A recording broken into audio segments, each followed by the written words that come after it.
지금보다 더 많은 돈을 벌면 행복해질까요? 그렇다면 얼마를 벌면 더 행복해질까요?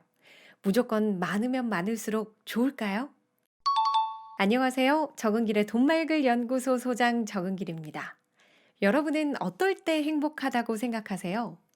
다수의 한국인은 돈이 곧 행복이란 믿음을 갖고 있습니다. 실제로 명동거리를 오가던 사람들에게 돈이나 좋은 자동차 같은 물질적 요소가 당신에게 어떤 의미인지를 묻자 이렇게 대답했대요. 솔직히 돈은 많으면 많을수록 좋다고 생각해요. 할 수 있는 게 많아지고 눈치 보지 않아도 되잖아요. 돈이요? 완전 많이 벌고 싶어요. 우리나라에서는 돈이 없으면 고생만 하고 재미없게 살아야 하잖아요. 제 사업해서 돈 많이 벌고 싶어요. 좋은 집이나 좋은 차요? 완전 갖고 싶은데요. 나중에 결혼해서 제 가정 꾸렸을 때 좋은 집에서 좋은 차 타면서 살고 싶어요. 그럼 행복할 것 같아요. 여러분도 공감하시나요?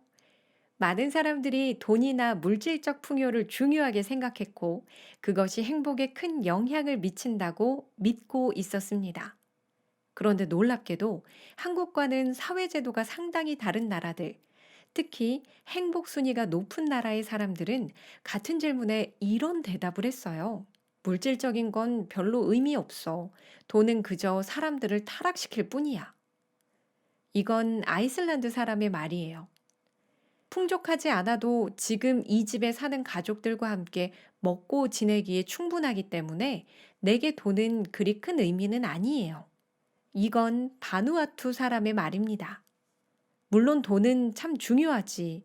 돈이 있어야 원하는 걸 할 수 있으니까. 그런데 그보다 나한테 더 중요한 건 사회적인 관계야. 이건 덴마크 사람의 대답이었습니다.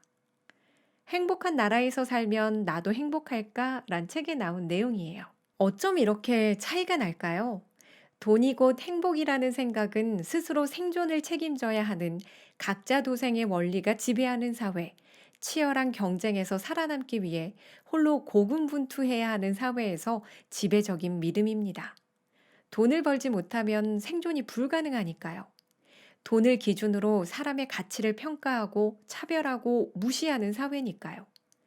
반면 덴마크와 같은 북유럽식 사회제도를 선택한 나라는 돈을 많이 벌지는 못해도 국가가 개인의 생존을 상당 부분 책임지죠. 직업에 따른 소득 격차도 크지 않아서 돈에 따라 사람의 가치를 평가하거나 차별하는 풍조가 거의 없습니다.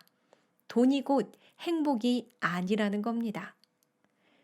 돈이 곧 행복이 아니라는 사실은 국가 간 비교를 통해서도 확인할 수 있어요. 만일 돈이 행복에 절대적인 영향을 미친다면 당연히 가난한 나라의 행복도가 잘 사는 나라에 비해 훨씬 낮아야 하잖아요. 그런데 1인당 GDP가 10,000달러도 되지 않는 가난한 나라인 인도네시아, 콜롬비아 등의 행복 지수는 영국이나 프랑스보다 더 높습니다. 쿠바는 행복 지수가 미국과 비슷하고요. 이런 이론이 국가가 아닌 개인에게도 적용될까요?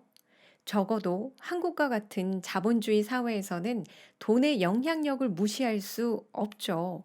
지금보다 돈이 더 많으면 행복해질 거라고 생각하는 사람들이 저를 비롯해서 참 많잖아요. 가난한 사람들의 소득 수준이 올라가면 행복 지수가 높아집니다. 하지만 부자는 그렇지 않대요. 소득이 늘어도 더 이상 행복 지수가 높아지지 않는 기준을 결별점이라고 하는데요. 여러 연구들을 바탕으로 물가 상승률을 고려해 봤을 때 한국의 결별점 금액이 얼마인지 아세요? KBS에서 방송한 한 다큐멘터리 프로그램에서 수입에 따른 행복의 변화를 조사한 결과에 따르면 한국인의 경우 월 430만 원을 넘어서면 소득이 증가할수록 오히려 행복 수준이 떨어지는 것으로 나타났다고 해요. 매달 430만 원 이상을 벌기 위해서는 잠, 여가, 가족, 우정, 사랑, 건강, 운동 등을 희생해야 하는 경우가 많습니다. 연봉이 높아질수록 경쟁이 더 치열해지고 시기와 질투 등이 더 심해지며 위계, 추락에 대한 공포도 커지죠. 반면 월 430만 원을 벌지 못하는 사람들은 소득이 높아짐에 따라 행복도가 큰 폭으로 상승합니다. 단, 여기서 오해하시면 안 되는 게 있어요. 돈이 많아지는 것은 단순히 행복의 증가가 아니라 주로 고통의 감소와 관련이 있기 때문입니다.